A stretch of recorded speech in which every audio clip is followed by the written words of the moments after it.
여러분 안녕하세요. 지느러미 휴먼 연구소 소장 김한수입니다. 비욘드 금수저, 금수저를 넘어서는 이야기를 하면서 우리가 대인을 여러 번 일관되게 대인에 대한 이야기를 많이 했죠. 이 대인은 여러 가지로 다가오는 나에게 도움을 줄 수 있는 사람인데, 바로 오늘 얘기하는 위인도 들어가고, 뭐 선생님, 그리고 제가 얘기했죠, 친구도 동료 혹은 후배, 선배, 뭐 이 모든 사람들이 다 우리의 대인이 될 수 있다, 그렇게 제가 여러 번 이제 강조해서 얘기를 했죠. 근데 그럼 대인과 위는 저는 뭐 이런 좀 차이를 좀 둡니다. 그 위는 뭐냐면, 그 훌륭한 사람들을 다 위인이라고 얘기할 수 있습니다. 위인은 훌륭한 사람들. 그런데 그 훌륭하고 좋은 사람들, 이렇게 어떤 분이 훌륭해, 링컨이 훌륭해, 또 이렇게 그렇게 얘기하는 거하고, 그 훌륭한 사람을 내 곁으로, 거인이란 말이 있죠. 거인은 뭡니까? 그 동화에 나오는 거인을 말하는 겁니다. 내가 언제든지 부르면 거인이 오잖아요. 알라딘의 마술 램프처럼 이렇게 그 부르면 거인이 와가지고 내가 얼마든지 그 거인의 도움을 받잖아요. 그런 것처럼 위인이라고 할 때에, 위인은 훌륭한 사람이지만 그 위인을 내 곁에 가까이 모시고 그분과 대화해 가면서 그분에게 밀접한 도움을 받을 수 있는 존재, 그걸 저는 대인이라고 얘기하는 거예요. 이 강좌에서는 그거를 강조하는 거예요. 훌륭한 사람이 많이 있지만, 훌륭한 것이야, 훌륭한 분이야 이렇게 거리를 딱 두고 있는 것보다는 내 곁에서 가까이 그분을 두게 하고, 바로 어떻게 그런 얘기를 이제 이번 강좌에서 이제 반복적으로 강조하고 있죠. 저는 학교에 강의하러 가면 특별히 그 교양 강좌 시간에 이렇게 강의를 해보면 참 아쉽습니다. 교양 강좌라는 거는 교양 강좌는 정말 학생들의 정말 그 내면에 큰 도움이 될 수 있는 것들을 나누는 거잖아요. 그런데 아무래도 요즘 학점이 있으니까 이 학점 때문에 그냥 그 교양의 의미가 잘 안 되는 경우도 있고, 또 다른 강좌도 마찬가지입니다. 항상 그 학점이라는 것 때문에. 그래서 이렇게 뜻하던 바로 이렇게 마음대로 못 가르치게 되는 경우가 있죠. 이런 학점 문제 때문에. 근데 저는 이런 대학 교양 강좌에 위인, 이름은 어떻게 될지 모르겠지만 위인 과목이라는 게 좀 있었으면 좋겠어요. 그러니까 위인들을 공부하는 과목. 요거는 대학교 한 1학년 정도에 참 필요하죠. 이게 뭡니까? 어떤 여러 위인들, 다는 못 다뤄도, 아니면 분야별로 다닐 수도 있죠. 뭐 과학이면 과학, 뭐 예술은 예술. 그렇지만은 하여튼 또 통틀어서 할 수도 있고. 그러니까 이런 위인들을 이제 쭉 정해가지고 수업하는 거예요. 한 학생씩 미리미리 정해놔가지고 그 학생이 그 위인에 대해서 발제를 하는 겁니다. 이런 위인, 저런 위인 쭉 이제 발제를 하고, 그리고 이제 서로 토론을 하고, 또 중요한 건 좀 비판적으로도 훌륭하신 분이지만 그분에게는 무엇을 우리가 다시 한번 비판적으로 봐야 될 것인가, 그렇게 비판적으로 봐야 더 나아가서 나에게, 우리 모두에게 도움될 수 있는 그 새로운 방법들이 이제 보이잖아요. 그래서 특별히 이제 이런 그 비판적인 시각은 조금 더 이제 성숙하면서 나올 수 있는 부분이 아닌가, 이제 그렇게 생각합니다. 그래서 이제 이런 그 위인들의 이야기를 늘 가까이 두고 배우는 가운데 우리들에게 큰 도움을 얻을 수 있고, 또 우리의 삶의 방향들을 늘 점검해 볼 수 있다, 그렇게 생각합니다. 그런데 이런 위인들은요, 평생 신경을 써야 되는 것입니다. 우리가 위인을 공부할 때 어떻게 합니까? 주로 어린이 때 이제 위인전이 있죠. 이때는 이제 어떤 위인이 살았대요, 뭐 이런 일을 하면서 훌륭한 모든 사람들에게 유익을 줬대요, 이렇게 이제 존재를 아는 것이죠. 뭐 청년 때는 이제 조금 더 심화해서 이제 그 위인에 대해서 알게 되겠죠. 그러다 하는 대학이나 대학원생, 뭐 대학원 정도로 들어가면 이제 좁아집니다. 내가 다루어야 할 위인의 수가, 내가 이제 전공과 관계가 돼가지고. 그래서 이제 전공과 관계돼서 다루게 되는 위인들의 폭이 좁아집니다. 이렇게 하고는 거의 그냥 끝나는 경우가 많아요. 근데 저는 강조하는 게 일반인이 돼서 혹은 노인이 됐더라도 다시 이때 공부했던 위인들을 공부하고, 또 한 가지는 그 시대에, 그 현재 내 시대에 훌륭하다고 여겨지는, 또 언급되어지는 그런 사람들에 대한 이야기를 계속적으로 공부하고 생각하고 또 연구하는 것이 우리의 인생을 의미 있게 꾸려나갈 수 있는 큰 도움이 되지 않을까, 저는 이제 그렇게 생각합니다. 또 좀 수준 높게 위인을 생각하는 것도 있어요. 우리가 평전이란 말 들어봤죠? 평전은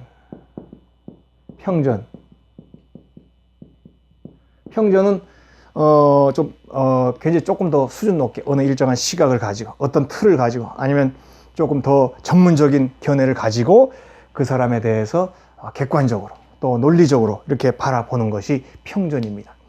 그러면 이 평전을 통해서 그 사람에 대해서 더 깊이 또 수준 높게 알 수도 있게 되겠죠. 저는 봤을 때 그 위인들을 항상 공부할 때는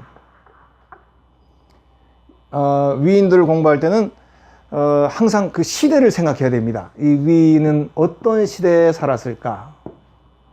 어떤 시대? 왜냐하면 시대가 그 위인을 만들어주죠. 물론 또 영웅이 시대를 만든다 그런 말도 있지만, 어떤 시대나 그 삶의 여건이란 말이죠. 상황, 그 삶의 상황. 이거 독일 말로는 지츠, 임, 레벤 이런 말도 있죠. 삶의 자리. 그 삶의 자리가 어떠한가는 굉장히 중요합니다. 그래야 그 사람의 사상이나 또 그 사람의 생각이 그 삶의 시대와 상황과 연결이 되기 때문에. 그래서 반드시 그 위인은 어떤 시대와 어떤 상황에 살고 활동을 했는가, 그런 것들을 우리가 알아야 될 필요가 있고요. 그리고 이제 또 그분의 부모나 출생 배경 중요합니다. 왜냐하면 그 어떤 한 사람이 형성되는 것은 그 부모의 영향이 절대적이고, 그 몸이나 성격도 다 몸에서 오는 거기 때문에 그 부모를 통해서 대단히 많은 것들을 물려받습니다. 그래서 부모의 물려받은 것과 또 그가 다시 개발하고, 또 혹시 잘못된 것을 극복하려는 과정, 이런 것들이 부모의 모습에서 오겠죠. 당연히 그분이 어떤 스승에게 배우는, 이거 중요합니다. 왜냐하면 그 스승의 영향도 학생의 성장에 굉장히 중요하기 때문에. 스승도 있지만 우리가 늘 얘기하는 위인들은 반드시 대인을 가지고 있죠.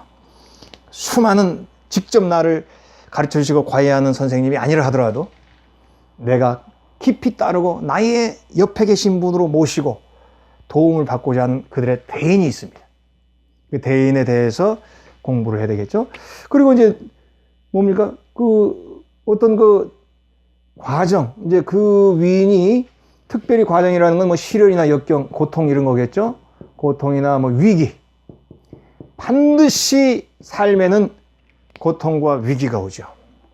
이거 없는 삶이 없습니다. 우스갯소리 있잖아요. 저는 너무 삶이 힘들어요. 이런 거 없이 어떻게 살 수 없을까요? 그랬더니 공동묘지에 한번 가봐. 공동묘지에 가보면 아무 고통과 갈등과 다툼이 없죠. 그런데 그런 게 없으려면 공동묘지에 가야 돼요. 생이 존재하는 한에는 반드시 고통과 위기가 오죠. 그래서 이 위인은 어떻게 이런 것을 잘 견뎌내고 넘어섰는가, 그런 것들을 우리가 위인전을 통해서 봐야 돼요. 근데 저는 항상 이런 말을 강조합니다. 우리가 시련과 고통 이런 얘기를 할 때 이거를 시련을 극복, 고통을 극복 이런 단어를 제가 별로 안 씁니다. 왜냐하면 시련이나 고통이나 이런 거는, 극복이라는 건 뭡니까? 정복. 이거는 끝장내는 거잖아요. 그렇지만은 시련이나 고통 이런 끝장나는 것이 아닙니다. 늘 크고 작은 형태로 남아있다가 어떤 때 크게 나오고, 어떤 때 또 다시 극복되고, 그러나 또 나오고 이런 거죠. 그래서 완전한 정복은 없어요. 완전한 정복은 금방 얘기한 것처럼 공동묘지에만 있어요. 그래서 저는 이런 걸 항상 넘어선다 이런 말을 많이 씁니다. 넘어서다. 혹은 다루다 이런 말을 씁니다. 다루다. 다루다. 우리가 deal with 이런 표현을 영어로 무엇을 다룬다 이런 말이죠. 그래서 뭐 완전 정복이라는 말을 써서는 안 돼요. 삶이 존재하는 항상 시련과 고통과 위기는 다가옵니다. 그래서 그때마다 그것을 넘어서는 거예요. 화살이 날라올 때, 화살이 평생 안 날라올 수가 없습니다. 날라올 때마다 피하고, 또 돌이 날라올 때 혹시 맞을 수도 있어요. 그런데 맞는 것도 여러 가지 방법이죠. 정통으로 맞는 사람이 있고, 조금 피하면서 똑같이 맞더라도 충격을 줄이는 방법이 있죠. 그것이 바로 고통을 넘어서는 방법, 다루는 방법입니다. 어떤 사람은 뭐 날라올 때마다 정통으로 맞아가지고 충격을 확 받는 사람이 있어요. 근데 현명한 사람은 날라와서 내가 잠시 어쨌든 여건이 안 돼서 맞았다 하더라도 몸이 가볍고 운동신경이 좋은 사람은 정통으로 안 맞습니다. 엉덩방아를 쪄도 운동을 하던 사람은 덜 다치고, 할아버지나 노인들은 잘못 엉덩방아 치면 그대로 들어 누워서 돌아가시는 경우도 있죠. 바로 넘어선다라는 말을 저는 이런 때 많이 사용하고요. 다룬다라는 말도 마찬가지. 다룬다. 우리가 맹수나 호랑이나 사자를 훈련시켜가지고 쇼를 할 수가 있죠. 다루는 겁니다.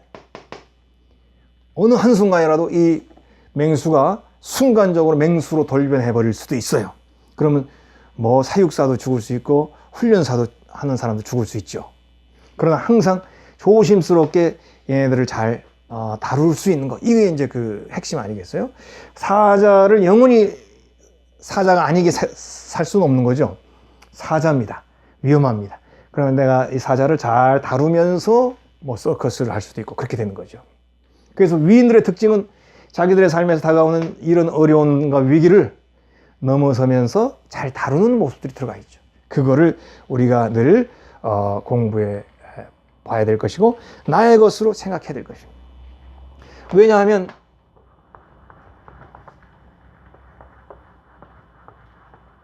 우리는 모두 우리의 삶은 이제 시작하는 비기너 이제 시작하는 사람입니다. 자, 나이가 들었으면 나는 비기너 아니다 이렇게 얘기할 수 있겠네. 내 나이가 뭐 이제 60입니다. 나는 이제 뭐 환갑이 넘었어요. 내가 뭐 비기너입니까? 저는 이렇게 얘기해요. 맞습니다만은 이제 선생님은 60대로서 이제 비기너 아니겠습니까? 선생님이 70이 넘으면 70대로서 인생을 처음 살아보는 비기너. 선생님이 100살이 넘으시면 100살로서 이 세상을 살아보는 비기너. 그러면 역시 나보다 먼저 70살을 살아본, 나보다 먼저 80살을 살아본 사람에게도 배워야 되지 않겠어요? 그뿐 아니라 70이든 80이든 100살이든 그 시대에 젊은 사람이 이뤄놨던 것, 내가 모르는 것들, 좋은 것들은 늘 배워야 되죠. 그러니까 비기너죠. 그래서 우리들에게는 늘 위인들을 공부해야 될 필요성이 있는 것입니다. 그래서 이제 늘 우리들에게는 이 위인들이 필요하고, 위인들은 그냥 위인들은 훌륭하지만 우리와 거리가 있는 분들이고, 소위 우리 이 강좌에서 얘기하는 대인, 진정한 금수저, 이런 것은 내가 이 위인들을 나의 거인으로 만들어서, 내 곁에 있는 거인, 언제든지 내가 불러서 도움을 청할 수 있는 거인, 그래서 나와 가까운 존재로 이분들을 늘 맞이하고 생각할 수 있는 그런 마음으로 위인들을 생각하면 그 위인이 우리들에게 대인인 것입니다. 그래서 그런 그 자세가 우리들에게 아주 필요하다, 그렇게 얘기하고 싶고요. 또 여기까지는 한 뭐 고등학생 정도가 아니겠나, 이제 그 정도 수준에서 얘기 아니겠나 싶어요. 조금 더 신경을 쓴다면 위인을 생각할 때 비판적으로 볼 수 있어야 된다. 이게 굉장히 저는 중요하다고 봅니다. 위인을 대할 때 어렸을 때는 그냥 그 훌륭한 분이었어 이렇게 공부하는 게 좋죠. 어렸을 때는 아직까지 생각의 폭이 우리가 그렇게 넓거나 깊지 못하니까. 그렇지만 점점 성숙해지면서 위인에 대해서 비판적으로 봐요. 우리 비판이라는 건 뭡니까? 아까도 얘기했지만 비판은 내 위인들의 좋은 것도 다 배우면서도 이런 부분은 내가 좀 달리 생각이 된다라든지, 이런 부분은 나는 이렇게 했으면 좋겠다라는 그런 부분들이 있어요. 이런 것들을 비판적으로 보면서 더 나은 나의 삶으로, 더 나은 나의 모습으로 바꾸어 갈 수 있도록 노력하는 것이죠. 비판할 때는 반드시 이성적으로 비판해야 되겠죠? 그 다음에 뭡니까? 항상 정의의 입장에서, 원칙의 입장에서 비판적으로 보면서, 우리가 비평하고는 다르죠. 그러니까 비난. 이건 아니죠. 비난은 아닙니다. 비난은 뭡니까? 그냥 비방하는 거예요. 비난, 비방. 예를 들자면 우리가 대통령 선거할 때, 아니면 뭐 국회의원 선거할 때 그런 일이 있죠. 처음에는 비판을 합니다. 그분은 정치관, 경제관이 저랑 다릅니다. 또 그분의 정치관으로 이렇게 하면 이런 위험이 있습니다. 아주 멋있게 비판하죠. 필요합니다. 그런데 선거가 이제 중간에서 막 마지막으로 이렇게 가면 어떻게 됩니까? 이제 비방으로 바뀌죠. 어떻게 바뀝니까? 이런 논리적으로 이렇게 착착 비판하는 것이 아니고 비방. 그 사람을 뽑아서는 이 나라가 안 됩니다. 비난이죠. 이성적인 그런 근거가 없잖아요. 그냥 안 되는, 나쁜 사람입니다. 그는 대통령이 되어서는 안 될 사람입니다. 이런 거는 비방이요, 비난이겠죠. 그래서 우리가 위인전을 대할 때는 조금 성숙한, 나이가 좀 들어서는, 대학생 이상으로 가면서는 비판적으로 위인을 봐야 됩니다. 존경하면서도 그분에 대해서 내가 그래도 이런 부분은 비판적으로 생각합니다. 아까 얘기했지, 이런 것이 바로 평전인 것입니다. 평전에는 비판도 들어가 있습니다. 논리적이고 이성적인 그러한 근거 있는 비판을 해서 나에게 더 좋은 모습으로 그 위인을 내 곁에 둘 수 있게 되는 것이죠. 그리고 이제 뭐 조금 더 성숙해져 가면은 폭이 더 좁아지죠. 더 이제 숫자가 좀 적어지고 또 깊이 더 넓게 연구하게 되고, 또 위인의 숫자도 좀 줄어들게 됩니다. 이제 그렇게 되면서 좀 더 심화해서 내가 나에게 도움이 될 수 있는 위인들을 이제 나의 대인으로서 간직할 수 있게 되지요. 근데 저는 위인 얘기를 하면서 한 가지 조금 짚고 넘어가야 할 얘기가 생각이 나는데, 우리가 성인이라는 말을, 4대 성인 이런 말 많이 하잖아요. 그럼 뭐 공자, 뭐 석가, 소크라테스, 뭐 예수, 이렇게 이제 많이 뭐 얘기하죠. 그 성인이라는 건 뭡니까? 성이라는 건 성스러운 사람이잖아요. 그래서 성인은 제가 보기엔 위인이 아니라고 봅니다. 성인은 이분의 말씀으로, 성인의 어록으로 뭐 우리들에게 도움이 되는 것이, 그 사람의 삶에 대해서는 우리가 잘 알 수 있는 게 없어요. 그 사람이 어떻게 태어났고 어떤 과정을 겪고 이런 것들이 잘 없습니다. 그래서 성인은 이런 어록이나 그분의 가르침 남아있는 것으로 우리가 도움을 받습니다. 그런데 공자는 그렇지 않습니다. 저는 공자를 위인으로 봅니다. 혹시 뭐 공자를 또 막 이렇게 숭배하는 사람에게 이제 신뢰가 될지 모르지만, 공자는 가장 인간인 것입니다. 인간으로 태어나서 휴먼이죠. 저희 연구소가 지느러미 휴먼 연구소입니다. 사람을 생각하고 연구하는 거예요. 공자는 100% 인간으로 우리들에게 그대로 남겨져서 다가옵니다. 어떻게 살았고 어떻게 성장했고 모든 과정들이 다 나와 있고, 그 공자가 어떤 과정을 통해서 이렇게 우리가 존경할 수 있는 그 훌륭한 위인으로 성장했는가 하는 것을 우리가 알 수 있죠.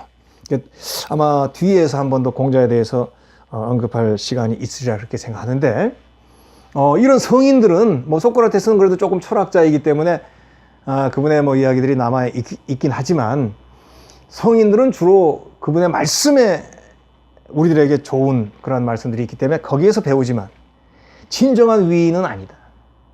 진정한 위인은 참된 인간으로서 어떻게 살고 어떻게 성장했는가를 우리들에게 가르쳐줘야 되는데, 공자는 그런 부분에서 위인이 아닐까, 그런 생각을 해봅니다. 그래서 공자에 대해서는 또 다음에 또 한번 얘기할 기회를 가져보려고 그래요. 한 가지 더 생각할 것은 나침판이라고 하는 용어입니다. 나침판. 컴패스라고 하죠. 이 컴패스, 나침판은 이거 동양에서 서양으로 넘어간 거죠. 이 나침판이 없을 때는 얼마나 바다에 나가는 게 무서웠겠어요. 자기가 철저하게 다녔던 경험한 것, 그거 외에는 무섭죠. 목숨 거는 일입니다. 그렇지만 나침반이 생기면 이제 어느 쪽이 북쪽인가를 알 수 있게 되죠. 그래서 항해의 필수품, 요즘이야 GPS가 있으니까 내 그 좌표도 나오죠. 현재 내 위치가. 그래서 옛날에는 정말로 내가 어디 있는지를 모르는 그런 시대의 나침반은 생명과 직결되는 굉장히 중요한 것이죠. 망망한 그 대양의 큰 바다에, 그 바다에 말이죠. 이 바다의 한복판에 떠 있는 나를, 내가 어느 방향으로 가고 있는가를 알려줄 수 있는 것이 바로 나침반 아니에요. 위인들의 이야기는, 우리가 그 위인들의 이야기를 나의 대인의 이야기로, 나의 대인으로 그분들을 삼을 때에 위인들은 나에게 나침반처럼 내 인생의 위치, 내가 처한 위치, 내가 가야 할 방향을 제시해 줄 수 있는 소중한 존재로 다가올 수 있다. 이것을 강조하기 위해서 이 나침반이라는 얘기를 했습니다. 위인들에 대해서 제가 금방도 얘기했습니다만 중요한 부분들 중에 하나는 일반인입니다. 일반인, 성인, 혹은 노인, 이런 분. 학생들, 청년들까지는 위인들에 대한 관심들이 있는데 일반인들에 대해서는 그런 생각을 못하게 돼요. 저도 그랬고. 저도 신학교 들어가면서부터는 거의 20년 이상은 제가 하는 그 과목, 그 신학이라고 하는 과목을 하다 보면 다른 시간이 없습니다. 그래서 모든 읽어야 되는 책은 다 영어로 된 책이잖아요. 거기에다가 외국어, 고대, 그리스어 해야 돼, 라틴어도 해야 돼, 고대 히브리어도 해야 돼, 그 다음에 독일어 같은 거는 거의 중급 이상으로 또 실력을 올려야 돼. 이런 언어나 여러 가지만 하는 데만도 시간이 굉장히 많이 걸리죠. 자기 거 할 시간이 없습니다. 다른 거 공부할 시간이 없어요.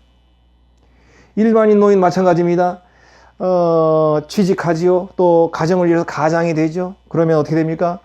가족을 먹여 살리기 위해서, 아니면 나의 자리를 지키기 위해서 내 현실에 열심히 적응하고 살기 위해 살다 보면 몇십 년, 적어도 20, 30년 시간이 그냥 휙 지나가죠.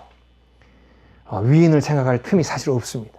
근데 이제라도 저도 요즘에 사람들 보면 그런 얘기를 합니다. 저도 이제 이런 20, 30년 시간을 보내고 나서 진정 다시 위인들에 대해서 요즘 들어서 관점을 새로 두고 그분들을 배우게 되니까 다시 새롭게 다가옵니다. 위인이나 고전이나 이런 거 뭡니까? 특징이 뭡니까? 생각할 때마다 우리들에게 다르게 다가옵니다. 어떤 이야기 책이 있다? 콩쥐팥쥐. 유치원 때 콩쥐팥쥐를 읽는 거, 중학생 때 읽는 거, 대학생 때, 그 다음에 나이가 들어서 점점 달라집니다. 깨달음이 달라져요. 그래서 노인이라 할지라도 끊임없이 위인들의 이야기를 읽으면서 오늘의 나를 점검해 보는 필요가 꼭 있다고 저는 봅니다.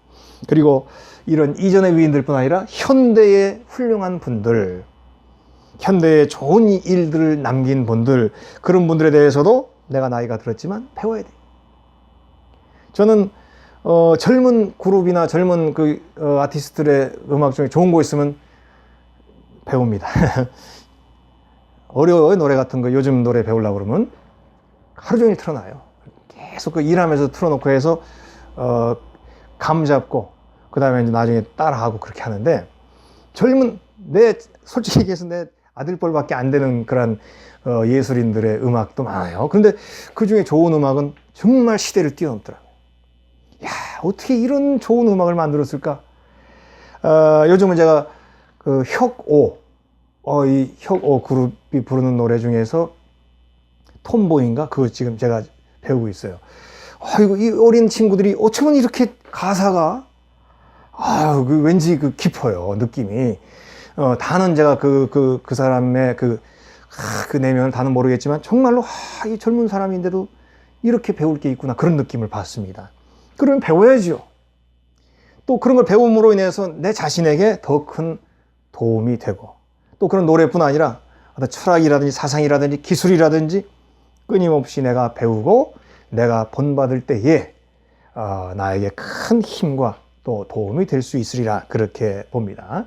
나이가 들어서도 위인전을 읽을 수 있다면 그 사람의 미래는 얼마 남지 않은 미래라 할지라도 보장할 수 있는, 의미 있다고 얘기할 수 있는 삶이 아닐까, 그렇게 생각을 합니다.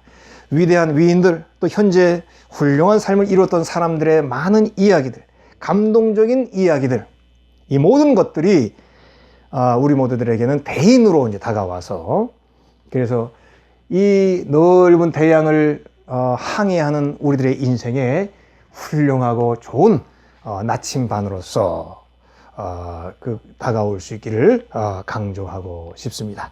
강의를 마치도록 하겠습니다. 고맙습니다.